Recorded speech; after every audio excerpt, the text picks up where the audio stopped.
El último factor de cambio que van a ver conmigo es el del apareamiento no aleatorio y que lo van a retomar cuando vean con Lía selección sexual. Póngale ahí un brochecito para retomarlo después cuando vean con Lía selección sexual. El caso del apareamiento no aleatorio tiene que ver justamente con la otra situación que no se cumple en las poblaciones reales y que había sido planteada por Hardy y Weinberg como condición necesaria para una población ideal. Es decir, que habían dicho ellos que en una población ideal tenía que haber panmixia, que todos los cruzamientos eran posibles y que todos podían darse sin que hubiera ningún factor que lo impidiera. En las poblaciones reales eso no ocurre casi nunca, es bastante poco probable que ocurra. Siempre hay algún factor que hace que esos apareamientos se den de manera no tan probabilística, sino que hay algún tipo de situación que genera que determinados individuos tiendan a aparearse con otros individuos que tienen ciertas características que pueden ser iguales o diferentes, pero que no van a ser del todo azarosos.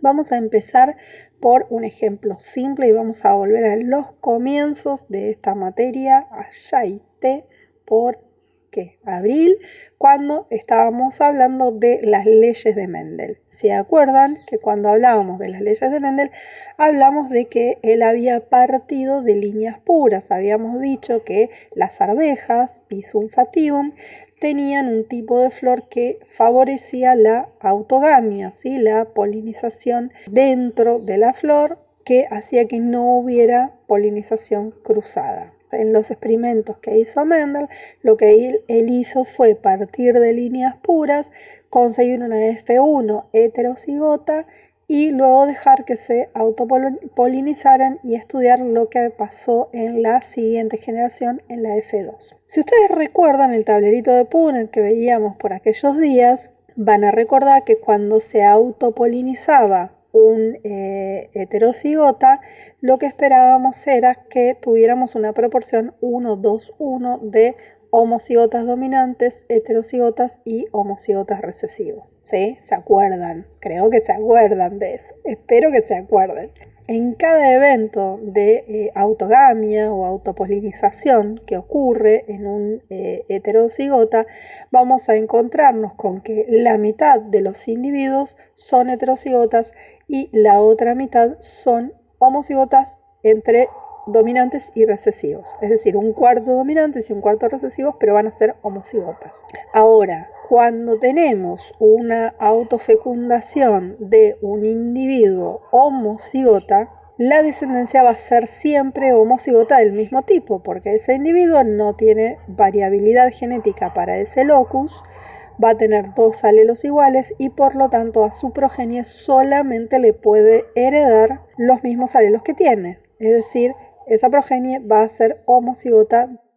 Sí, estamos hablando de autopolinización, de autofecundación y estamos hablando de la descendencia que puede tener un individuo cuando se autofecunda. La descendencia de un homocigota va a ser siempre homocigota del mismo tipo que el parental, mientras que la descendencia de los heterocigotas va a tener siempre estadísticamente una mitad de la descendencia heterocigota y la otra mitad de la descendencia homocigota de un tipo o del otro. Si nosotros tenemos una población de plantas, vamos a ver ahora la cuestión inversa, vamos a ver cómo hacemos para, partiendo de esa F1, llegar a una línea pura que tenga características invariables, es decir, que no tenga variabilidad para la mayoría de los loci y que en el tiempo pueda tener descendencia siempre igual a la que esperábamos, a la que tiene el progenitor, la generación parental. Si nosotros partimos de una F1 heterocigota, lo que esperamos es que en la F1 el 25% de la descendencia sea homocigota dominante, el 25% sea homocigota recesivo y el 50% sea heterocigota. Supongamos que vamos a mantener esas semillas autofecundándose todo el tiempo y que vamos a tener un tamaño de población estable. Entonces, dejamos que todas se autofecunden. En la primera generación, entonces, habíamos tenido una proporción 1-2-1.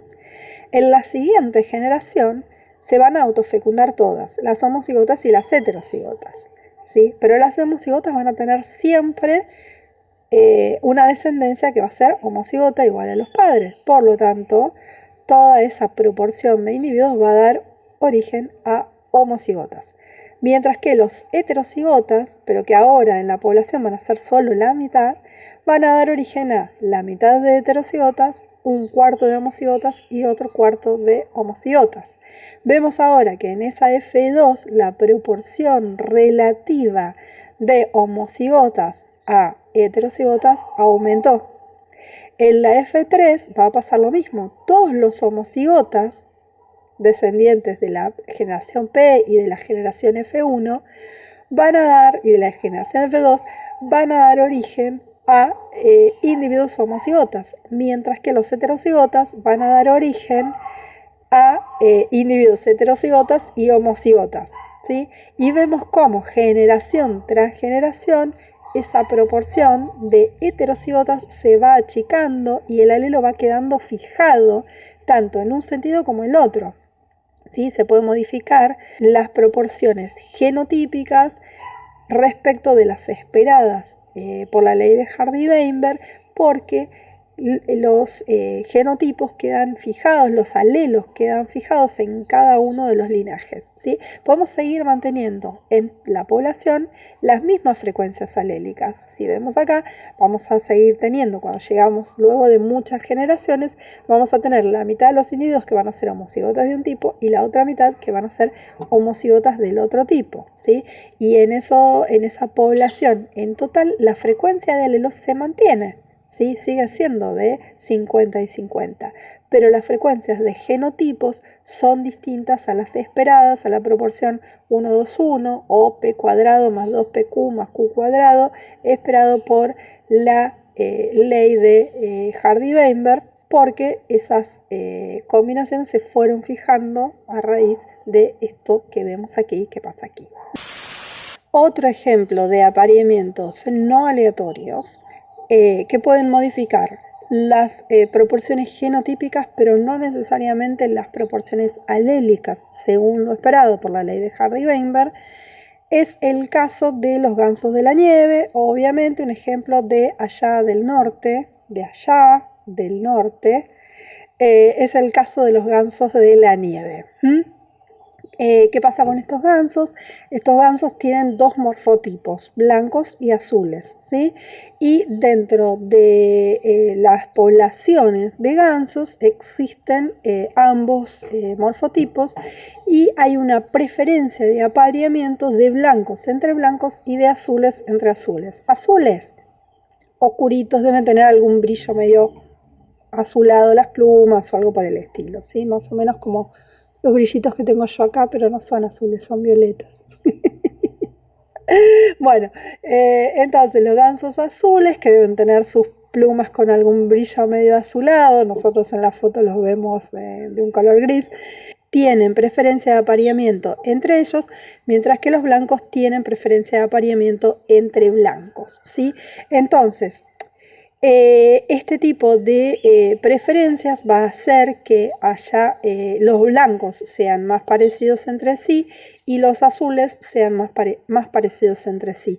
Es una población, no está aislada reproductivamente, los apareamientos entre los dos morfotipos ocurren, pero hay preferencias que sesgan, digamos, las proporciones de genotipos que podemos llegar a esperar de un tipo y del otro, porque van a compartir más alelos entre sí los que tienden a aparearse entre ellos por un lado, y los que tienden a aparearse en el otro grupo van a compartir otros alelos diferentes. Si hubiera una elección de un solo tipo, o sea, si todas las hembras eligieran a los blancos o si todas las hembras eligieran a los azules, ahí sí empezarían a modificarse las frecuencias alélicas.